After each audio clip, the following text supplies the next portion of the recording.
ሰላም አለይኩም ወራህመቱላሂ ወበረካቱሁ። ሰላም ጤና ይስጥልኝ። ውድና የተከበራችሁ የቻናሌ ቤተሰቦች እንዲሁም ለመጀመሪያ ጊዜ ወደዚህ ቻናል የመጣችሁ እንኳን ደህና መጣችሁ እያልኩኝ ዛሬ ደግሞ ለጾም የሚሆን በጣም ቆንጆ የአትክልት ሻወርማ ነው የምንሰራው። ቪዲዮውን እስከ መጨረሻ ድረስ እንድትከታተሉኝ እየጋበዝኳችሁ ላይክ፣ ሼር ማድረጋችሁንም አትርሱ። ወደ ስራው እንገባለን። ስራውን ስንጀምር ቂጣውን ከማዘጋጀት ነው የምንጀምረው። 4 ኩባያ ፍርኖ ዱቄት አድርጌያለሁኝ። 1 የሻይ ማንኪያ እርሾ፣ ግማሽ የሻይ ማንኪያ ቤኪንግ ፓውደር፣ ጨውና 2 የሾርባ ማንኪያ ደግሞ ስኳር እንዲሁም ደግሞ 2 ማንኪያ ዘይት አድርጌያለሁኝ። ውሃው ከቅዝቃዜ ወጣ ያለ ነው የምናቦካበት ውሃ። እንግዲህ እያየን እንጨምራለን ውሃችንን። ሁሌም እንደምለው እንደዚህ የሚቦኩ ነገሮች እንደ ዱቄታችን አይነት ስለሚለያይ አንዳንድ ዱቄት ውሃ ቶሎ ያነሳል፣ አንዳንድ ዱቄት ደግሞ ቶሎ ውሃ ያነሳል።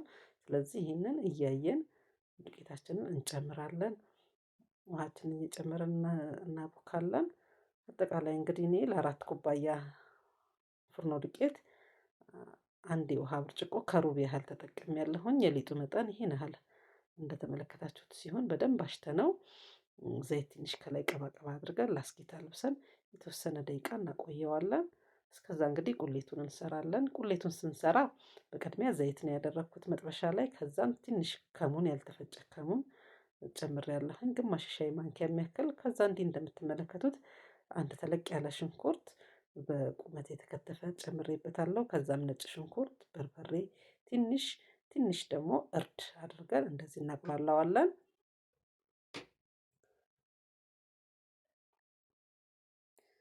የተወሰነ ከተጠበሰ በኋላ ቲማቲም ጨምሬበታለሁኝ። 2 ቲማቲም ነው የተጠቀምኩት። ያው ሁሌም ግብአታችሁ ልክ እንዳንተ እንደምትሰሩት አይነት ትወስኑታላችሁ። መብዛትም ከፈለገ መቀነስም ከፈለጋችሁ ከዚህ መቀነስ ትችላላችሁ። ከዛ 7 ስፓይሲ ነው የጨመርኩት። በመቀጠል ቃሪያ ጨምሬ የተወሰነ ጠበስ ብሎልናል እንደዚህ። ከዛ ጥቅል ጎመን ነው ያደረኩት። እንዲህ በቁመት ነው እሱንም የምንከትፈው ረዘም ረዘም አድርገን። ጎመኑ እንዲበስልልን እንግዲህ የተወሰነ እንደዚህ ካዳረስነው በኋላ ከደን አድርገን የተወሰነ ደቂቃ እንዲበስል እናደርገዋለን። በራሱ በስቲም አድርጎ እንዲበስል እናደርገዋለን። ኦቨናችንን ቀነስ አድርገን ስቲም እንዲያደርግ እናደርገዋለን። በመሃል እንግዲህ እያየን እያማሰለን በቂ ነው የምንለው የጎመኑ አበሳሰል ደረጃ አይተን እናወጣዋለን። በጣምም ልክ እንደ ወጥ እንደምንሰራው ሙትት ብሎ እስኪበስል አንጠብቀውም።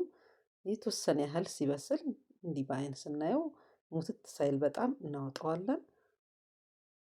እንግዲህ በመጨረሻ እንግዲህ ደግሞ በቅዶኒስ ቅጠል ወይንም ደግሞ ድንብላል ቅጠል ያለንን ማለት መጨመር እንችላለን። እኔ ፐርስሊን ነው የተጠቀምኩት። ፐርስሊን እና በቅዶኒስ አንድ አይነት ነው። ድንብላል ቅጠል ደግሞ ይለያል። እሱን ወይንም ከሁለት አንዱ ያለንን ጨምረን ከላይ እናወጣዋለን። አበሳሰሉ እንግዲህ እንደምትመለከቱት እዚህ ላይ የዚህን ያህል ደረጃ ሲሆን በጣም ሙትትም ሳይል እናወጣዋለን። በቂው ነው። ይህን እስክናዘጋጅ ድረስ እንግዲህ ቢያንስ ለ20 ደቂቃም ያህል ከ20 እስከ 25 ደቂቃም ያህል ሊጣችን የተወሰነ ያህል ኩፍ ብሏል።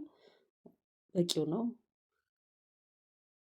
እንደ አካባቢያችን ሙቀት እስከ 30 ደቂቃም ኩፍ ካለ አይተን በዚህ መልኩ እናዘጋጀዋለን።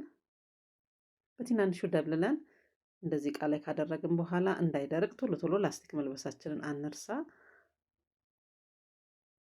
የዚህን ያህል መጠን ቂጣው የሚበቃው የዚህን ያህል ነው። ትላልቅ ከፈለግን ደግሞ ከዚህ ተለቅ ተለቅ አድርገን መደብለል እንችላለን። እኔ በዚህ መልኩ አዘጋጅቼ ከዛ ወደ መዳመጡ ሄጃለሁኝ። ላስኬት ከስር ከስር ያለውን ላስኬት እያለበስኩኝ በዚህ መልኩ ዳምጨዋለሁኝ ሰፋፊ አድርጌ። እኔ እንግዲህ ቂጣውን መጋገር ያሰብኩት በእንጀራ ምጣድ ነው። ግን በመጥበሻ ሰፋ ያለ መጥበሻም ካለ በዛም መጠቀም እንችላለን። የእንጀራ ምጣድ ያው በአንዴ 3ቱን 4ቱንም ልናወጣ እንችላለን። ያው መጠነኛ ከሆነ የቂጣችን ስፋት አለበለዚያ 3 በአንዴ ያወጣልናል። ትልቁ ነገር ግን ተጠንቅቀን ነው እንጀራ ምጣድ ላይ በጣም መስማት የለበትም። ልከኛ ሙቀት ሲኖረው እንጀራው የእንጀራ ምጣዱ ይቅርታ እዛ ላይ ብንጋግረው ያፈጥናል። ሳይደርቅ ቶሎ ቶሎ ገለባብጠን እናወጣዋለን። እንግዲህ ይሄንን ሁሉንም በተመሳሳይ ከዳመጥኩኝ በኋላ ጨርቅ አልብሼ ጨርቅና ላስቲክ በደንብ አልብሼ እንደዚህ ወደ መጋገሩ ሄጃለሁኝ። ቶሎ ቶሎ ሳይደርቅብን ቶሎ ቶሎ መገለባበጥ አለብን። እኔ ራሱ አንዳንዱ ትንሽ ቃህ ብሎብኛል፣ ግን መጠንቀቅ አለብን። ለስላሳ ነው፣ ቆንጆ ነው። ቶሎ በጨርቅ ከሸፈንኩት በኋላ መጀመሪያ የተወሰነ ከበረደ በኋላ በላስቲክ እንደዚህ ጥቅልል አድርጌዋለሁኝ። ቀጣይ የሚሆነው እንግዲህ የሻወርማውን አጠቃለል ነው የምናዘጋጀው።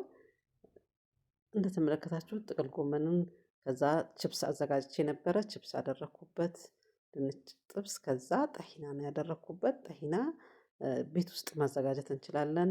ለብቻው ቆንጆ ቪዲዮ ሰርቼለታለሁኝ። እሱም ማየት ከፈለጋችሁ ኮሜንት ላይ አስቀምጥላችኋለሁ፣ ገብታችሁ እዩት። በጣም ቀላልና ቤት ውስጥ ባለን ሰሊጥና ወይራ ዘይት ወይም ደግሞ በዘይትም መጠቀም እንችላለን። እንደዛ ነው የምንሰራው።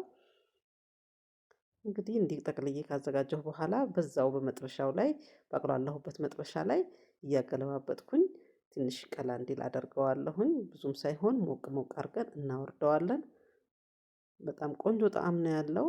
ለጾመኞችም እንዲሁም ደግሞ ሌላዎቻችንም ብንጠቀመው የአትክልት ነገር ጠቃሚ ነው፣ ጤናማ ነው። በጣም ቆንጆ አሰራር ነው። ሞክሩት፣ ትወዱታላችሁ። የዛሬ ቪዲዮ እንግዲህ ይሄን ይመስላል ተመልካቾቼ።